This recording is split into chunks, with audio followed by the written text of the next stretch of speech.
Bueno, bueno, profesor y compañeros, hoy analizaremos la alteración del metabolismo de la glucosa y diabetes mellitus tipo 2 a través de un caso clínico. Bueno, para empezar veremos cómo se pierde la homeostasis de la glucosa en esta patología.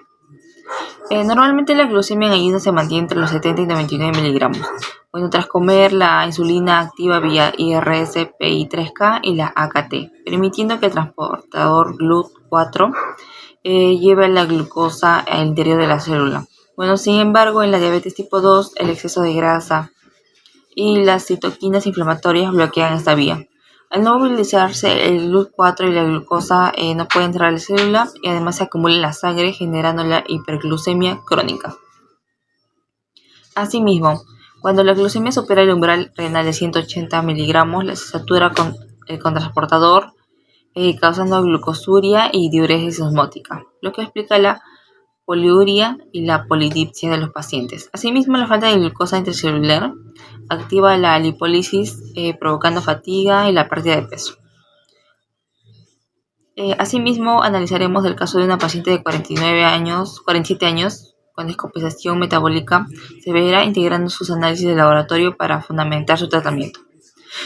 En objetivo general, sería analizar la relación entre las alteraciones moleculares del metabolismo de los carbohidratos y la resistencia de la insulina con el desarrollo de diabetes mellitus tipo 2, evaluando sus manifestaciones clínicas, biomarcadores de laboratorio y las respuestas de tratamiento farmacológico. Y para los objetivos específicos, sería explicar los mecanismos bioquímicos y las moléculas de la resistencia, así como comprender la fisiopatología del daño microvascular inicial y además fundamentar el mecanismo de acción molecular de la metformina. Mi nombre es Valeria Peralta y voy a presentar el caso clínico elegido y además explicar por qué lo seleccionamos. Se trata de una paciente femenina de 47 años con sobrepeso, hipertensión controlada con losartán y antecedentes familiares de diabetes tipo 2 por parte de su madre. Acudió a la consulta porque desde hacía 6 meses presentaba sed excesiva, aumento de la frecuencia urinaria, fatiga constante y la pérdida de 5 kilos sin hacer ningún tipo de dieta, la visión borrosa ocasional y dificultad para cicatrizar heridas pequeñas. En el examen físico se halló una presión de 138/86 y una frecuencia cardíaca de 82 y una glucemia capilar de 268. Por esos hallazgos se pidió exámenes de laboratorio y los resultados fueron que la glucosa en ayunas fue de 162, hemoglobina glucosilada de 8.4% y el colesterol y los triglicéridos elevados. Una prueba de tolerancia oral a la glucosa de 248 a las 2 horas. Con estos resultados se diagnosticó diabetes mellitus tipo 2 asociada a la resistencia a la insulina y alteración del metabolismo de los carbohidratos. El tratamiento fue metformina de 850 miligramos cada 12 horas, junto con una alimentación balanceada, control de carbohidratos y azúcares simples y actividad física, llevado consigo con un seguimiento nutricional. Después de 3 meses, la paciente evolucionó favorablemente, bajando los síntomas como la pérdida de peso y su hemoglobina glucosilada pasó de 8.4 a 6.9, con glucosa en ayunas cerca a valores normales. Elegimos este caso porque el metabolismo de la glucosa es esencial para el funcionamiento del organismo, ya que es el principal fuente de energía celular. Cuando este proceso falla, se desarrollan enfermedades metabólicas como la diabetes tipo 2, una de las más frecuentes a nivel mundial y ligada a complicaciones cardiovasculares, renales, neurológicas y oftalmológicas. Este caso nos permitió entender cómo la resistencia a la insulina altera el metabolismo de los carbohidratos y eleva la glucosa en sangre, explicando así los síntomas y resultados de la paciente. Nos ayudó también a conectar la bioquímica vista en clase con una situación clínica real, comprendiendo mejor la fisiopatología de la enfermedad y la importancia de un diagnóstico y tratamiento a tiempo. Gracias. Voy a presentar la parte del marco teórico de vías catabólicas en diabetes mellitus tipo 2. Cuando hay déficit de señalización insulínica, la célula no puede captar glucosa por el GLUT4, así que el organismo recurre a vías catabólicas alternas para obtener energía. Esto explica gran parte de síntomas que presenta la paciente, como lo son la pérdida de peso, fatiga y adelgazación del perfil lipídico. La glucólisis es la vía que degrada la glucosa hasta piruvato, regulada principalmente por la enzima PFK1. En la diabetes tipo 2 esta vía está intacta, pero como la GLUT4 no funciona bien, la glucosa no entra a la célula en cantidad suficiente, lo que genera un tipo de paradoja donde hay mucha glucosa fuera, pero falta de energía dentro de la célula. En la glucogénesis hepática, antes de ser déficit energético, el hígado produce glucosa nueva a partir del lactato, glicerol y aminoácidos. Normalmente la insulina frena este proceso, pero en la resistencia a la insulina esa inhibición falla, así que el hígado sigue liberando glucosa y empeora la hiperglucemia que presenta ya la paciente. En la lipólisis, al faltar la insulina, se activa la lipasa sensible a hormonas en el tejido adiposo, liberando ácidos grasos y glicerol en la sangre. Estos ácidos grasos terminan siendo reesterificados en el hígado como triglicéridos y VLDL, lo que explica la disiplemia mixta que presenta la paciente. Luego tenemos la proteólisis muscular. Como un músculo tampoco puede captar bien la glucosa, empieza a degradar su propia proteína para liberar aminoácidos que se usan como energía o como sustrato para producir más glucosa. Esto explica la pérdida de masa muscular y el peso perdido por el paciente. Último, la regulación de hormonas integrada.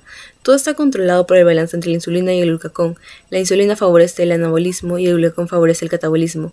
En la diabetes tipo 2 predomina el glucagón, manteniendo un estado catabólico constante. A nivel celular, la enzima AMPK actúa como un sensor de energía y estimula la captación de glucosa mientras inhibe la producción de la glucosa en el hígado. Esto es justamente el mecanismo por el cual actúa la metamorfina, el medicamento que recibe actualmente la paciente. Con esto termino mi parte y le paso la palabra a mi compañera para las vías anabólicas. Para entender la diabetes tipo 2 no basta con ver las vías que se activan, sino también las que se bloquean. En condiciones normales, la insulina es la hormona del almacenamiento, del anabolismo, pero en esta paciente de resistencia la insulina apaga esas vías. Primero, la glucogenosis o síntesis de glucógeno. La insulina no logra activar el glucógeno, sintasa, por lo que la glucosa que entra a la célula no se guarda como reserva. Eso contribuye a la hiperglucemia postprandial. Segundo, la lipogénesis hepática. La insulina no estimula la producción de ácidos grasos a partir de glucosa, pero ojo, esto ocurre al mismo tiempo que la liposis periférica está disparada y los ácidos grasos libres que llegan al hígado se convierten en triglicéridos, explicando la dislipidemia mixta del paciente.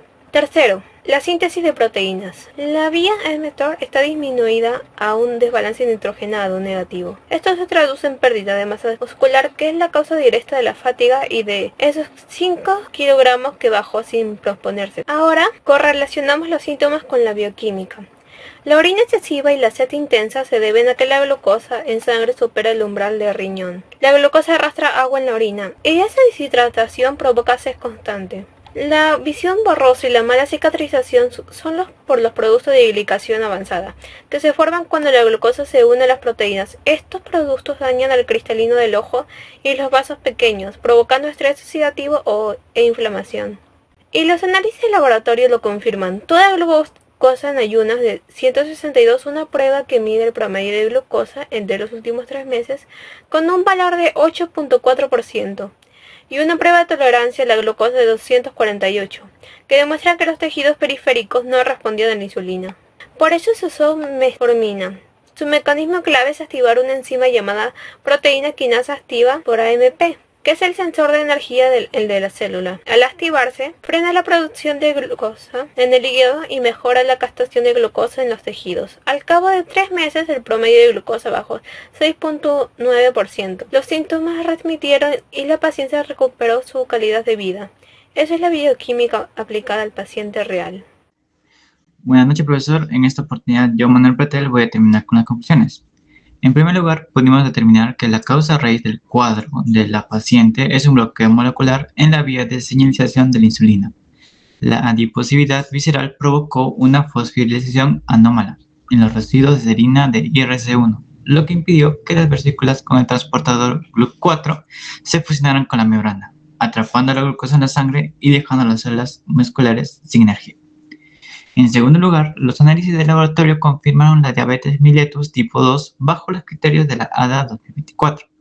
La glucosa filtrada sobrepasó la capacidad de reabsorción del cotransportador renal SGLT2, lo que provocó la glucosuria y la diuresis osmótica detrás de la poliuria y la sed de la paciente. Además, al no poder usar la glucosa, el cuerpo destruyó grasa y masa muscular, explicando la fatiga y la pérdida involuntaria de 5 kilos. En tercer lugar, demostrando que la hiperglucemia crónica formó productos de glicosización avanzada o AGEs.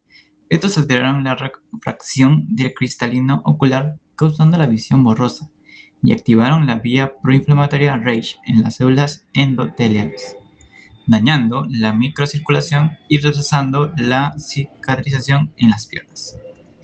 Finalmente, la notable mejoría a los 3 meses se debe al mecanismo molecular de la metformina, la cual activó el sensor energético AMPK en el hígado. Esto frenó la producción excesiva de glucosa al inhibir enzimas como la PCK, restaurando la sensibilidad a la insulina y logrando bajar la hemoglobina glucosilada del 8,4% a un rango controlado del 6,9%. Muchas gracias.